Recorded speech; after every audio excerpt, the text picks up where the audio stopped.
দাদা দেখুন, এই যে গাছগুলোর আমি যে কি কি সার দিয়েছি তাও আমি বলি, যে এই গাছটার চেহারাটা পরিবর্তনটা দেখে নিন, ফড়কি এবং এইসব ডালপালা দেখে নিন কীভাবে মাল আছে।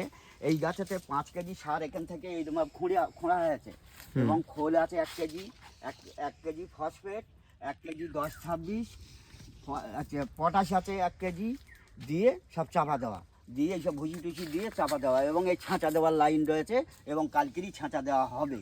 এই জায়গাতে ছাঁচা দিয়ে চাপা দেওয়া, সেই হিসাবে মাল এসছে দেখে নিন, চাবড়া চাবড়া সব মাল, সব এগুলো সব খাজা। আচ্ছা আচ্ছা। এগুলো সব খাজা মাল কিন্তু।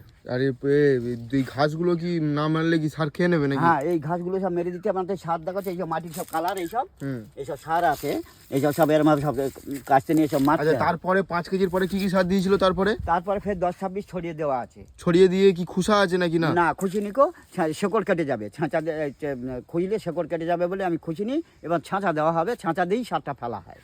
আচ্ছা আচ্ছা আচ্ছা আচ্ছা আচ্ছা। ভালো হতে কি ভালো কাজ হবে? হ্যাঁ, ওটা গাছের গতিবেগটা থাকবে। মানুষ যেরকম রোগগ্রস্ত যখন হয়ে যায় তখন হাঁটতে পারে না, খাওয়া যখন পাবে সে তখন হাঁটতে পারবে।